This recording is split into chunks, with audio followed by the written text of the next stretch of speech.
eu tenho que procurar quais são as evidências. Eu gosto dessa palavra evidências. A gente tem que procurar os indícios de que o cristianismo realmente é autêntico. E se eu te dissesse que temos provas históricas tão fortes sobre Jesus que até um historiador ateu gostaria, mas não consegue negar? Para mim, é um dado irrefutável de que Jesus existiu. Parece loucura? Pois é exatamente isso que a gente vai ver hoje, vai revelar isso para você. São muitas características que parecem...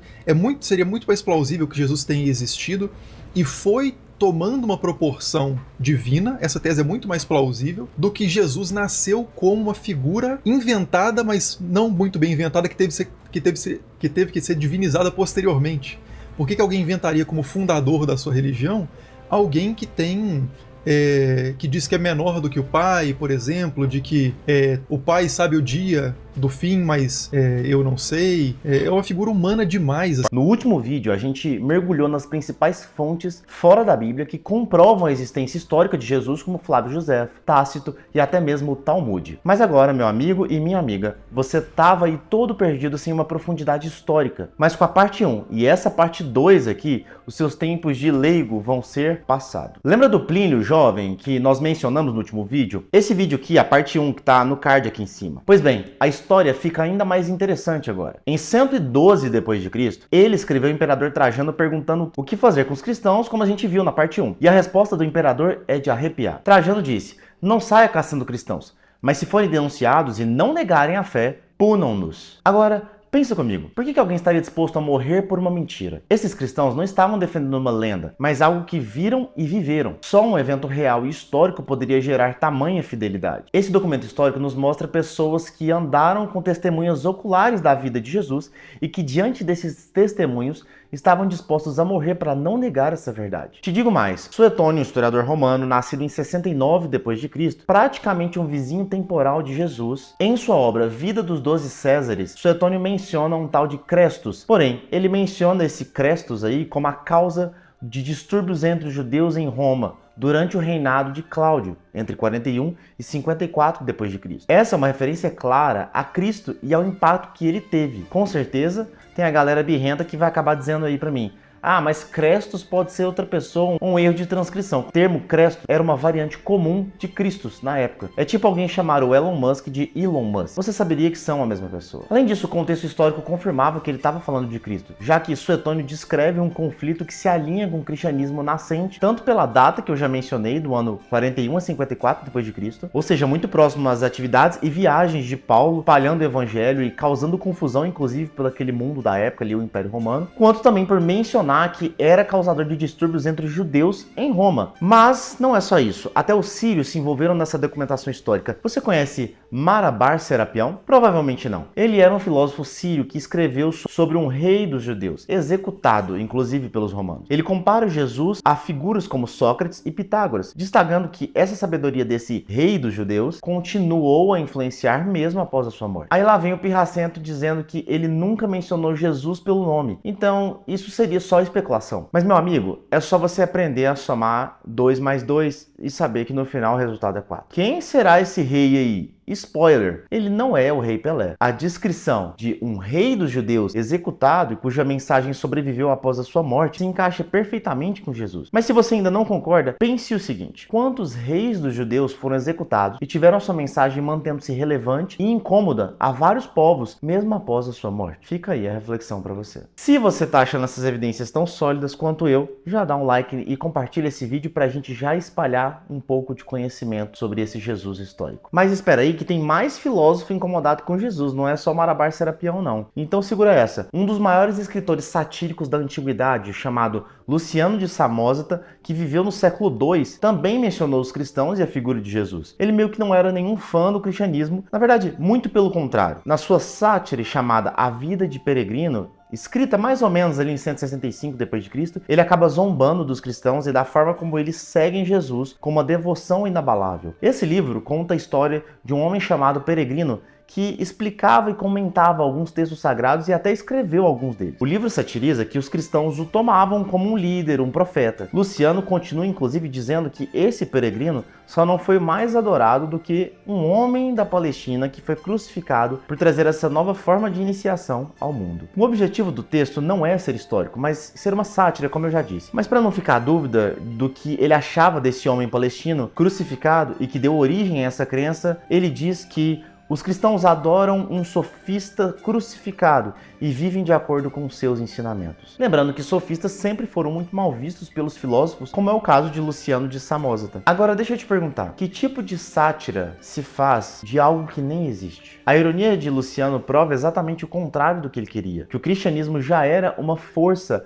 reconhecida no século II, e que Jesus era visto por todos como uma figura histórica real. E aí vem o pirracento que eu já sei que vai ter aí no comentário, ou sei lá, pelo menos no pensamento vai ter. Ah, mas Luciano escreveu isso no século II, ele já está distante dos eventos. Calma lá, o que ele escreveu não é um relato de testemunha ocular, mas sim um reflexo do impacto que Jesus e os seus seguidores tiveram na cultura greco-romana. Ele confirma que os cristãos eram organizados, seguiam um mestre crucificado e estavam dispostos a morrer por sua fé. Se isso não é evidência histórica de que Jesus existiu para você, isso só mostra que você não sabe de nada. Agora nós vamos falar dos pais da igreja. Eles são aqueles primeiros líderes religiosos que foram o elo entre os apóstolos de Jesus e a história do cristianismo após isso. A chamada Era Patrística. São eles a nossa próxima fonte fora da Bíblia para provar a existência de Jesus na história da humanidade. Policarpo, por exemplo, foi discípulo direto de João, que andou com Jesus. Clemente de Roma foi discípulo de Pedro, também discípulo e testemunho ocular da vida de Jesus. Inácio de Antioquia, que acabou escrevendo ali sua obra por volta de 110 d.C., fala de Jesus de uma forma que mostra que ninguém na época tinha dúvida de que Jesus foi um homem real que ensinou aquelas coisas. Esses caras não estavam inventando histórias, estavam relatando fatos que todo mundo da época conhecia. Igual se alguém relatar o ataque às Torres Gêmeas no início dos anos 2000, ninguém em nossos dias vai ter dificuldade de identificar qual é o assunto tratado e que de fato isso aconteceu. Portanto, a discussão sobre o ataque às Torres Gêmeas não vai ser se ele aconteceu, vai ser relacionada a questões morais, éticas, políticas que aconteceram na época. Da mesma forma, quando a gente olha para os patrísticos, por estarem tão próximos do evento histórico e dos discípulos de Jesus que andaram e eram testemunhas oculares de Jesus, eles também não têm motivo para falar sobre a historicidade de Jesus. E é exatamente isso que acontece. Eles não estão falando sobre a historicidade de Jesus, mas estão falando sobre a relevância que ele teve, totalmente cientes, assim, deixando claro que para eles ninguém na época tem dúvida de que aquela pessoa e aqueles feitos foram eventos históricos. E eu sei que você, chateado comigo, já está pensando também, mas esses caras eram cristãos, eles já estavam convencidos desse Jesus. Pois bem, e se eu te dissesse que até os inimigos do cristianismo, hora nenhuma, tinham dúvida da historicidade de Jesus? Celso, mais um filósofo e também médico pagão do século II, foi um dos maiores críticos do cristianismo e escreveu uma obra chamada A Verdadeira Doutrina, onde ele refuta e ridiculariza a fé cristã. Bem, não é que Celso não gostava das ideias de Jesus e do cristianismo, é que ele odiava mesmo isso. Só que tem um pequeno detalhe aí que eu acho que você precisa se atentar. Mesmo tentando destruir o cristianismo, Celso hora nenhuma tem a coragem de negar a existência de Jesus. Ele sabe que ia passar vergonha se fizesse isso. Ele descreve Jesus como um feiticeiro judeu que enganava muitas pessoas e, novamente, não negando que Jesus realizou milagres, mas atribuiu seus feitos à feitiçaria que ele teria aprendido ali no Egito, como ele cita na sua obra. No auge da sua chateação comigo, você acaba me dizendo, mas Celso escreveu isso há mais de 100 anos depois de Jesus, então ele não serve como uma prova histórica. Verdade, mas você percebeu o padrão aqui? Assim como Tácito, Luciano e outras pessoas, Celso não questiona se Jesus existiu. Ele apenas debate o que Jesus fez. Além disso, ele relata que os cristãos acreditavam firmemente que Jesus era o Messias e ele ressuscitou dos mortos. Ou seja, mesmo um opositor declarado do cristianismo nos dá uma evidência da historicidade de Jesus. Inclusive, Celso já deixa claro que as pessoas acreditavam sim que Jesus era Deus desde essa época, mas que esse era um boato delirante e orgulhoso que o próprio Jesus teria criado sobre si mesmo. Enfim, Celso não duvida hora nenhuma que os cristãos e as tradições que atribuíam a Jesus tinham sim lastro em uma pessoa histórica real, de carne e osso. Mas agora o bicho vai pegar porque eu vou provar para qualquer um que as cartas de Paulo são documentos históricos absurdamente fortes e servem como uma prova absurda da historicidade de Jesus. Mas como eu sei que você cansou de mim, ouça então que esse historiador brasileiro, ateu e um dos maiores especialistas na área, fala sobre a monstruosa relevância das cartas de Paulo para o estudo da história desse Jesus e desse tempo. Ah, não, cadê o documento não cristão falando sobre a existência de Jesus?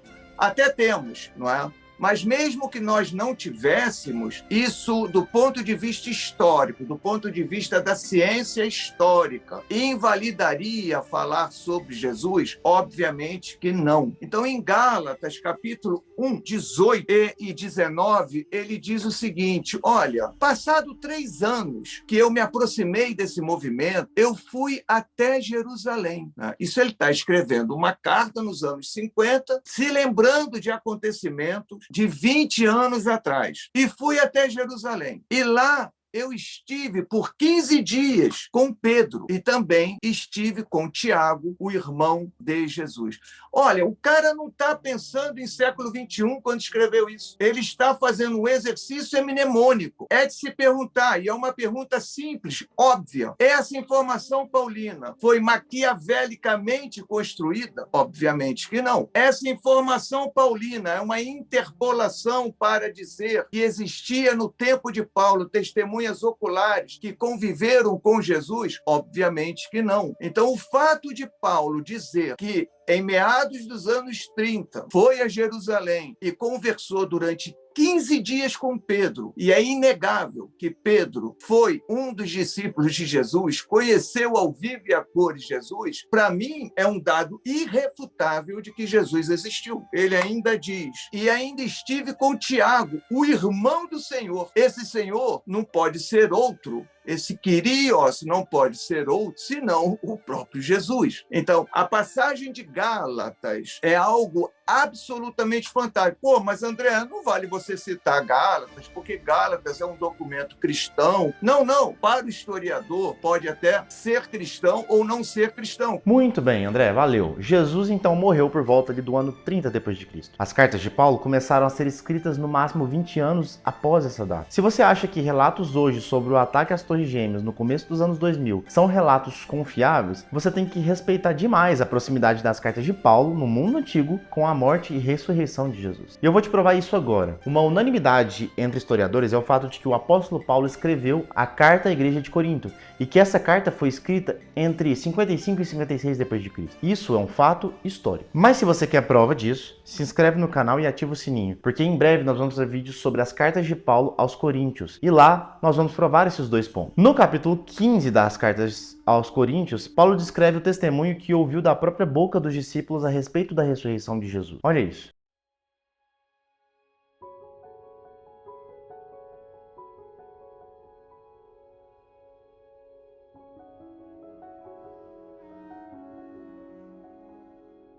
Percebe? Paulo fala daquilo que ele recebeu. Então você lembra comigo que Paulo conheceu e conversou com Pedro e Tiago quando os visitou em Jerusalém 3 anos após ter se convertido, como descrito lá em Gálatas 1:18. O estudioso Gary Habermas aponta que esse testemunho de Paulo vem de um antigo credo transmitido pelos próprios discípulos, e esse credo vem ali de cerca de 18 meses a no máximo 8 anos após a morte e ressurreição de Jesus. Isso é uma informação ridiculamente recente para os padrões históricos. 8 anos atrás era 2017. Você acha que fatos ocorridos em 2017 já foram distorcidos pela distância para hoje? É claro que não. É recente demais. Todos nós lembramos desses anos recentes. Veja que Paulo relata esse texto em uma carta que circulou por toda a Grécia, no mínimo, e que poderia ter sido contestada por qualquer pessoa que tivesse visto ou estivesse próximo dos eventos relacionados a esse Jesus. Mas mesmo Paulo desafiando todo mundo a contestar aquilo que estava dizendo, ninguém nunca contestou ele. E sabe por quê? Porque romanos e judeus que estavam doidos para esmagar o cristianismo sabiam que todos da região conheceram esse homem chamado Jesus. E o único jeito de apontar que esse homem que existiu e foi crucificado não tinha ressuscitado era expor o corpo dele morto. Só que isso nunca ocorreu, né? Além disso, as cartas a Gálatas e as cartas às igrejas de Tessalônica foram escritas entre 48 e 51 d.C., sendo também cartas absurdamente próximas à vida e existência de Jesus. E isso eu provo para você nesse vídeo que está aqui no card, aqui em cima, onde eu destrincho o contexto histórico, cultural, político, geográfico ali da escrita de Paulo à igreja de Tessalônica e à própria existência da igreja de Tessalônica. E aqui eu cito para você o seguinte: porque não seguimos fábulas engenhosamente inventadas, quando vos fizemos conhecer o poder e a vinda de nosso Senhor Jesus Cristo, mas fomos testemunhas oculares da sua majestade. Ah, eu sei, você vai dizer, mas isso está na Bíblia. Aí eu vou te falar, relaxa, meu amigo. Depois de tudo que eu te mostrei aqui, lembra que a Bíblia também é um documento histórico. E esse texto foi escrito por alguém que viu Jesus e morreu por ele. Então, antes de descartar, pensa bem. Os fatos estão aqui, a escolha é sua. E se você quer se aprofundar ainda mais nessa investigação e quiser ter as provas documentadas bem aí na sua estante, como eu tenho aqui, eu tenho 2 recomendações de leitura obrigatória para você, que são, o primeiro é Em Defesa de Cristo, de Lee Strobel. Esse é um livro direto e acessível, perfeito para quem quer ter uma leitura rápida sobre a historicidade e entender de forma clara e objetiva os eventos históricos que reforçam a historicidade de Jesus. E o segundo é o Jesus Histórico, Critérios e Contextos, que é um estudo acadêmico de alto nível da editora Vida Nova, que traz análises aprofundadas sobre os critérios usados para estudar a vida de Jesus na história. Os links para comprar esses livros estão na descrição do vídeo, e se você quer se armar com mais conhecimento e de quebra já ajudar absurdamente esse canal, compra com o link do canal, que você vai ajudar a gente demais. Agora que você sabe com esse vídeo que já teve parte 1 e essa parte 2, que o Jesus do Novo Testamento é uma pessoa real que existiu e mudou a história, restam 3 perguntas sérias para você se responder. A primeira, temos provas arqueológicas que embasam as provas históricas? A segunda, os evangelhos que você tem na Bíblia, no aplicativo do seu celular ou qualquer outro lugar que você tenha uma Bíblia, é um documento confiável? E terceiro, as testemunhas que escreveram os evangelhos sobre Jesus realmente viram aquilo que escreveram? Se você quiser que a gente responda a pergunta 1 e 2, se inscreve no canal e comenta aí embaixo pra gente saber que vale a pena ter um mega trabalho de fazer esses 2 vídeos. A pergunta número 3 já tem vídeo aí pra você, e é esse vídeo que você precisa ver, tá bem aqui, ó.